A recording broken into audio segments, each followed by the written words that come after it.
Madam,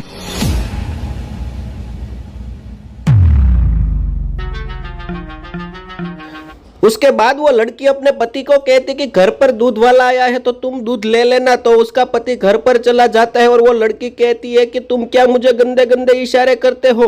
तो शाक भाजी वाला कहता है कि कुछ नहीं मैम, वो ऊपर वाले जो सर है ना वो आपको बहुत ही पसंद करते हैं और ये पूरा बंगलो आप देख रहे हो ना ये सारा का सारा उसका है। तो वो लड़की कहती कि सच में, पर मैं पैसे के लिए ऐसा कुछ नहीं कर सकती हूँ, मैं तो शादीशुदा हूँ।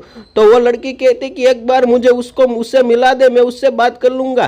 तो वो शाक भाजी वाला उसके घर पर उसको लेकर जाता है। तो वो लड़की कहते कि बताओ तुम मुझे पसंद करते हो। तो वो लड़का कहता है कि जी हाँ मैं तुम्हें पसंद करता हूँ, पर सबसे पहले हमारी शादी होनी चाहिए तो भी मैं तुम्हें अपने साथ रख सकता हूँ। तो वो लड़की कहती क्या हो जाएगी हमारी शादी, पर बीच में जो मेरा पति है उसको हमें निपटाना होगा।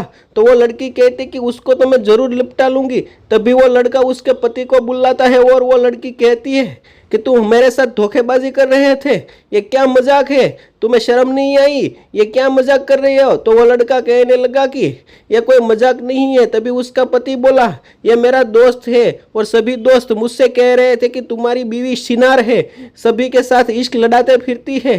तो वो कहने लगी कि तुम्हारे पास क्या प्रूफ है।